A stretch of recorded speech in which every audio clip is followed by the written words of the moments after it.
आजादी के बाद आईबी ही एकमात्र एजेंसी थी जो बाहरी देशों की खुफिया जानकारियां इकट्ठा करने का काम करती थी। लेकिन 1962 में चीन से जंग हारने के बाद एक डेडिकेटेड बाहरी खुफिया जानकारियां इकट्ठा करने के लिए 1968 में रॉ का गठन किया गया। रॉ क्या काम करती है और इसके एजेंट कौन होते हैं, आइए जानते हैं इस वीडियो में। अगर आप चैनल पे पहली बार आए तो चैनल को सब्सक्राइब जरूर कर देना और वीडियो अच्छी लगे तो लाइक और कमेंट करके जाना। चलिए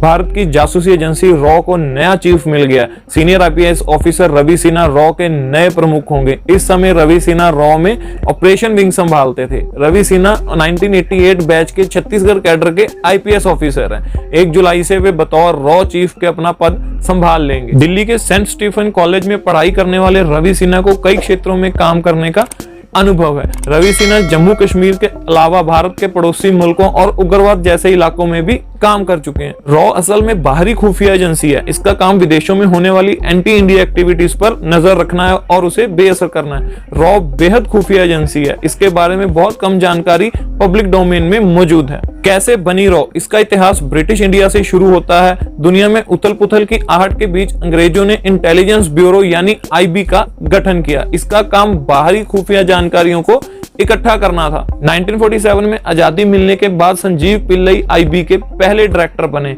लेकिन यहाँ एक दिक्कत हो गई, अंग्रेजों के जाने से ट्रेंड प्रोफेशनल की कमी हो गई। 1949 में संजीव पिल्लई ने एक छोटा सा ऑपरेशन भी किया। हालांकि 1962 में चीन से भारत की हार ने देश को एक बाहरी खुफिया एजेंसी की कमी का एहसास कराया। 1968 में रॉ यानी रिसर्च एंड एनालिसिस विंग का गठन किया गया। उस समय आईबी के डिप्टी डायरेक्टर रहे रामेश्वर नाथ काओ को रॉ का प्रमुख नियुक्त किया गया।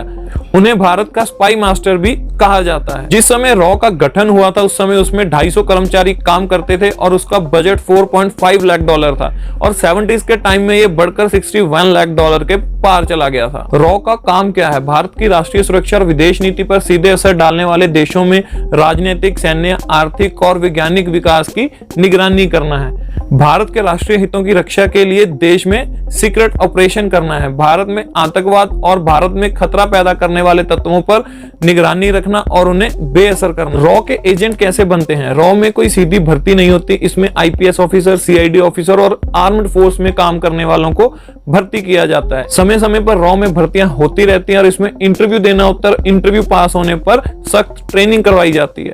रॉ एजेंट की ट्रेनिंग 2 फेज में होती है। पहले फेज में बेसिक ट्रेनिंग होती है और कुछ हफ्तों तक चलती है।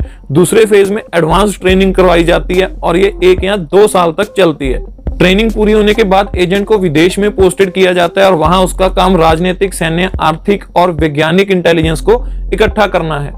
आईबी से कितनी अलग है रॉ?